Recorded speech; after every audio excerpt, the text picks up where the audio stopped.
Praise the lord. దేవునికి మహిమ కలుగును గాక. అందరూ బాగున్నారా?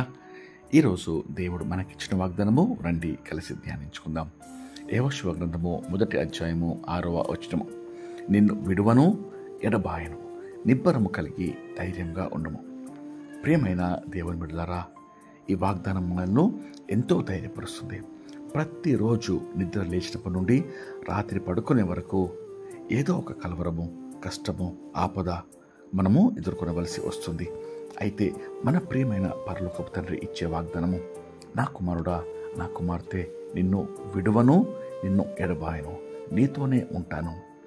నీ కష్టాల్లో, అలజడిలో కలవరపడకు, నిబ్బరం కలిగి ధైర్యంగా ఉండు అని వెన్ను తట్టి బలపరుస్తున్నాడు.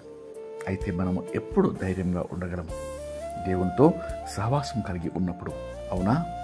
ఆయనను మన హృదయంలో చేర్చుకొని మన రక్షకునిగా, ప్రభువుగా స్వీకరించి ఆయన చేయి పట్టుకున్నప్పుడు ఈ చీకటి అంధకార లోకంలో మన అడుగులు తడబడకుండా ఆయన మనల్ని నడిపిస్తాడు.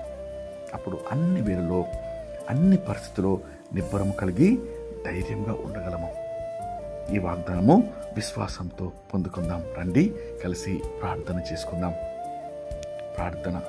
మహాపరిశుద్ధమైన మా ప్రియమైన పరలోకపు తండ్రి, మీరు ఇచ్చిన శ్రేష్టమైన వాగ్దానంకై మీకెంతో స్తోత్రం చెల్లిస్తున్నాం ప్రభా. ప్రార్థనలో ఏకీవించిన ప్రతి ఒక్కరికై మీకెంతో వందనాలు చెల్లిస్తున్నాం ప్రభా.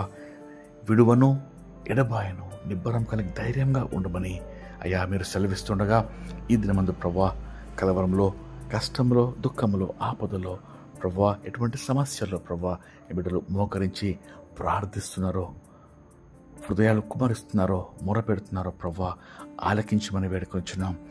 ఆదరించమని ప్రభా, ధైర్యము కలిగి ఈ బిడ్డలు జీవించుటకు ప్రభా అన్ని పరిస్థితుల్లో మీ చేయి పట్టుకొని మిమ్మల్ని వెంబడించి గొప్ప విజయం పొందుటకయ్యా కృప మీరు దయచేయమని వేడుకొంచు.